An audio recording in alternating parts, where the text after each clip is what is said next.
Imagine this. It's Sunday and you've decided to get in gear, to dial in, and to really focus. And you decided that this week is going to be the week. This is going to be the day, or this is going to be the week. You were going to have the most perfect week ever. This is going to be the absolute best week ever. What does that look like to you? Last Sunday, I made the decision to try within the best of my power to create the best week ever.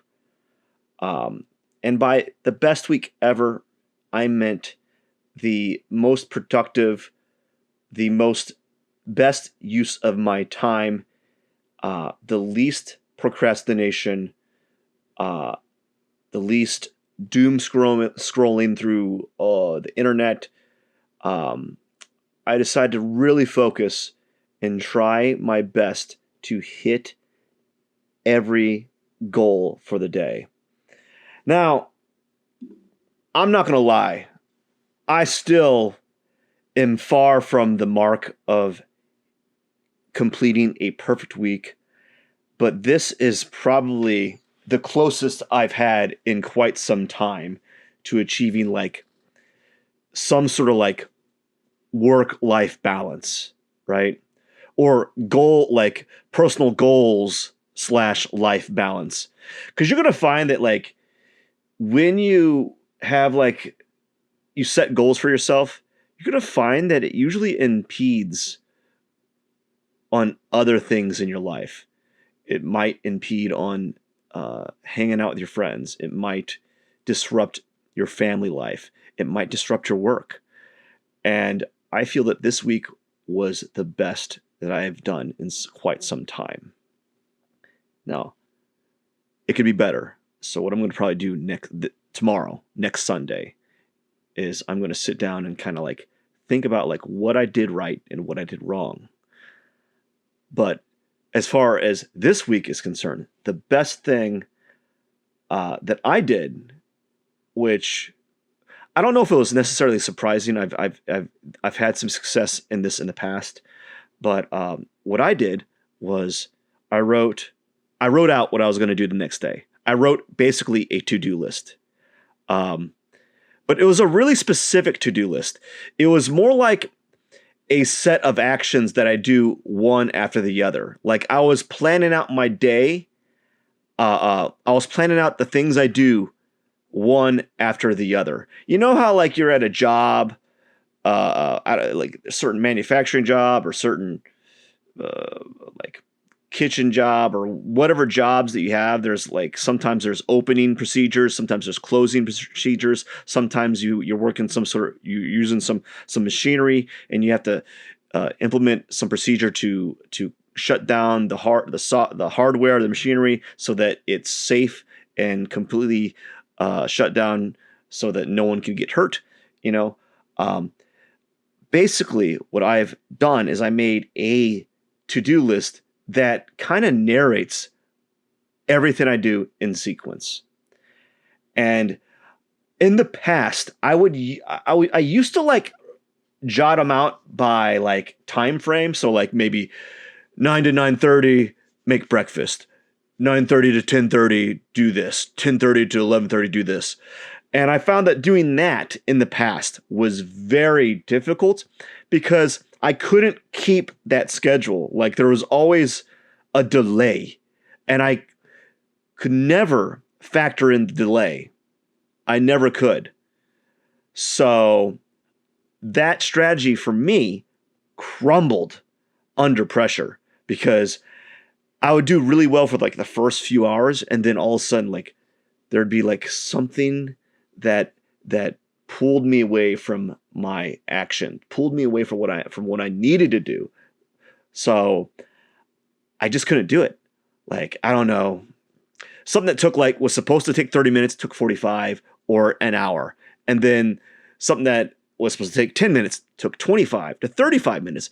And then that stuff starts to compound, and pretty soon, the stuff you were supposed to be done by like 2 o'clock, you're not done by it. You're not even finished, and it's 5 o'clock. You're like, oh my gosh, I was supposed to be done by this stuff with this stuff by 2. It is 5 o'clock. But I flipped the script.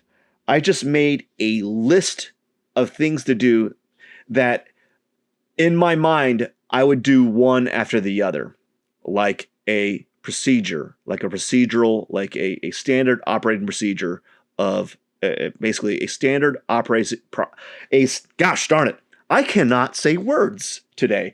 A standard operating procedure to-do list, basically. And I found it to be on like the most effective way so far. Now, don't get me wrong, my to-do list is it's way more than I can chew. There's more things on that to-do list than I can actually possibly complete in a day. The only way that would be possible for me to complete in a day is if I ignore everyone. Like I completely dial in and I ignore the life-work balance, right? So if I just go all into work and I ignore the life balance where I ignore family and friends and just other things, right? If I ignore that, that's how I could finish the chore list or the specific to-do list. But I find that also leads to like dissatisfaction in the day-to-day. So I was trying to make this to-do list that would allow me to hit every major like milestone or like daily milestone, but also leave room for family and friends and emergencies or redundancies or like things that took longer than necessary, you know? So I removed the time scheduling, the time blocking, because that put pressure on me mentally that I couldn't keep it up. I know I can't. I'm always going to be delayed by 30 minutes, and then it adds to 40, 50, 60, then an hour, then 2 hours, then 3 hours, and all of a sudden you see this chore list and you only got like 25% of it done, and you're fretting because it's 6 o'clock and you're like, where's my life balance? Where am I going to spend time with people that are important to me, you know? And that is key. You have to have balance. You have to have balance. And that's what I've been doing, is I have created a step-by-step to-do list that goes from the morning all the way to roughly around noon, and then maybe all the way up to around maybe it's set up so that it's followed to a T and nothing goes wrong, I will go all the way to about dinner, and then after that I don't know what to do after that. Like I still haven't got that dialed in. Like I don't know what to do after dinner, so it's just kind of leave it blank, you know. And it's very satisfying. It's functional. Some people don't like to-do list. Some people don't like scheduling. They think that by scheduling that they lose freedom. But by scheduling or creating a list of actions for you to do, a to-do list, you actually open up your time. You have more time available because now you don't have to worry about what you need to be doing next. And if you don't have to worry about what you need to be doing next, you won't fill that time up with nonsense. Much like that video I did the other day, we're talking about like you can fill up that time with social media, with consuming content, because you don't have anything designated for that time or anything designated for the day or any actions or anything that you need to do or anything that you've allocated for the day for you to accomplish.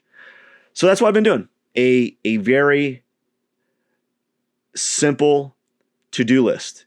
And it's really ridiculous. I even write down get dressed. and brush my teeth so that I know like this is when I do this is when I do that. And then like I even write down prepare lunch or start making lunch, you know, roughly around where I think that action should be in the sequence of my to-do list. So that's it. That's what I've been doing to try to manufacture the perfect week. So if maybe you might, man, just stuttering everywhere. Maybe you might want to try it out, or maybe you have something that you do that allows you to achieve the quote unquote perfect week. And if you have any like opinions or suggestions or any ideas of what you do, or maybe maybe you have, I don't know why I'm saying preferably. I was going to say preferably. I don't know why. Don't question. I'm all over the place. Maybe you have something that you do that works really well for you, and feel free to put your 2 cents in the comment section.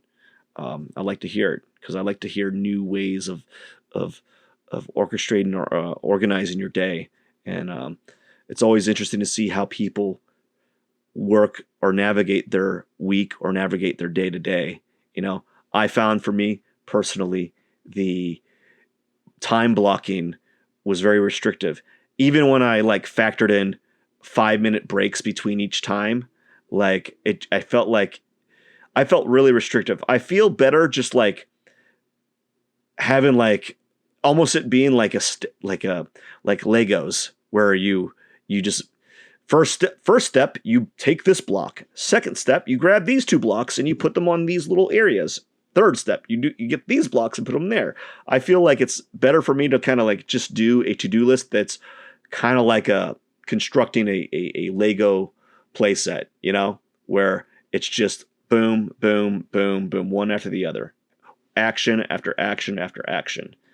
And that way I don't have to worry about what I'm doing next. And I don't have to worry about like, I'm running behind, you know, because honestly, my to-do list is so big that I'm always going to be behind, and it's always going to roll over to the next day.